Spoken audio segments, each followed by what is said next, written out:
Aravalli police LCB અને અન્ય ટીમો વારંવાર ડીજી સાહેબની અને આઈજી સાહેબની સૂચના હતી પ્રોપર્ટી ઓફેન્સના ગુનાઓ રજીસ્ટર કરવા બાબતે અને પ્રોપર્ટી ઓફેન્સના ગુનાઓ ડિટેક્ટ કરવા માટે. એના સંદર્ભે એલસીબીની ટીમ અને પોલીસ સ્ટેશનોની ટીમ અલગ અલગ વાહન ચેકિંગ કરી રહી હતી. એ દરમિયાન કુલ 9 બાઇકો બે અલગ અલગ ગેંગ સાથે પોલીસે પકડેલી છે, જેમાં એક આરોપી છે અમારો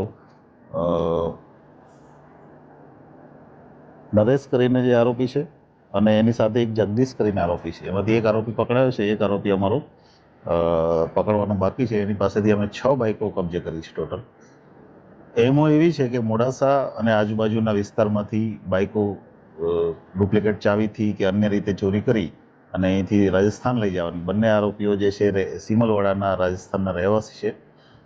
રાજસ્થાનમાં ઓછા ભાવે 3,000 4,000 જેવી નાની રકમમાં બાઇકો વેચી દેવાની અને ફરીથી જ્યારે પૈસા ખૂટી જાય એટલે બીજી બાઇક ચોરી કરવા માટે અહીંયા આવી જવાનું.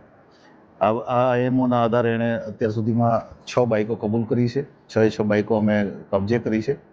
તે ઉપરાંત એક જોવેનાઇલ આરોપી અમે ટિન્ટોઈ પોલીસ સ્ટેશન અને એલસીબી પોલીસ સ્ટેશનના સંયુક્ત પ્રયાસથી પકડ્યો છે અને એ આરોપી પાસેથી કુલ 3 બાઇકો કબજે કરી છે. એક બાઇક મોડાસા ટાઉનમાંથી ચોરી થયેલી અને અન્ય એક બાઇક અમદાવાદ સિટી અને એક હિંમતનગરથી ચોરી થયેલી છે. આવી રીતે કુલ 9 બાઇકો અત્યાર સુધીમાં કબજે થઈ છે.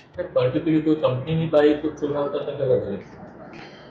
આમ તો અલગ અલગ છે, પણ વધારે પડતી હોન્ડાની જે બાઇક છે સ્પ્લેન્ડર, એનું પ્રમાણ વધારે છે અને એનું જે અમે પૂછપરછમાં જે કારણ મળ્યું છે એ મળ્યું છે કે એની ચાવી ઇઝીલી અવેલેબલ હતી એની પાસે. આરોપીઓ કયા વિસ્તારના છે અને ખાસ કરીને અરવલ્લીના આસપાસના વિસ્તારોમાં કેમ ટાર્ગેટ કરી રહ્યા છે? આ તમામ આરોપીઓ જે બાજુનો નેબરિંગ સ્ટેટ છે રાજસ્થાન, ત્યાંના આરોપીઓ છે અને કેમ કે એને નજીક પડે છે અરવલ્લીના જે નાના નાના શહેરો છે, મેઘરજ છે, મોડાસા છે, એને નજીક પડે છે. એટલે રાતના સમયમાં મોટાભાગની જે ચોરીઓ થઈ છે એ રાત્રિના 9 વાગ્યાથી 12-1 વાગ્યા સુધીના સમયગાળામાં થઈ છે. એટલે રાતના સમયમાં જ્યાં પણ એને બાઇક દેખાય એટલે એ ચોરી કરી અને જતા રહે છે. પણ ખાલી અરવલ્લીના જ નથી, આમાં જે અમે બાઇકો રિકવર કરી છે અમદાવાદની પણ છે અને સાબરકાંઠા ડિસ્ટ્રિક્ટની પણ છે. સર, કોઈ અંધારા એવા વિસ્તારોના ટાર્ગેટ કરતા હોય છે, પબ્લિક પ્લેસના ટાર્ગેટ કરતા હોય છે કે રહેણાંક વિસ્તારોમાંથી? મોટાભાગની જે બાઇક ચોરી જે રિકવર થઈ છે એ રહેણાંક વિસ્તારમાંથી ચોરી કરેલી બાઇકો છે અને અંધારાના સમયમાં જેને જ્યારે લોકો ઘરમાં આરામ કરી રહ્યા હોય એ સમયની ચોરી કરેલી છે.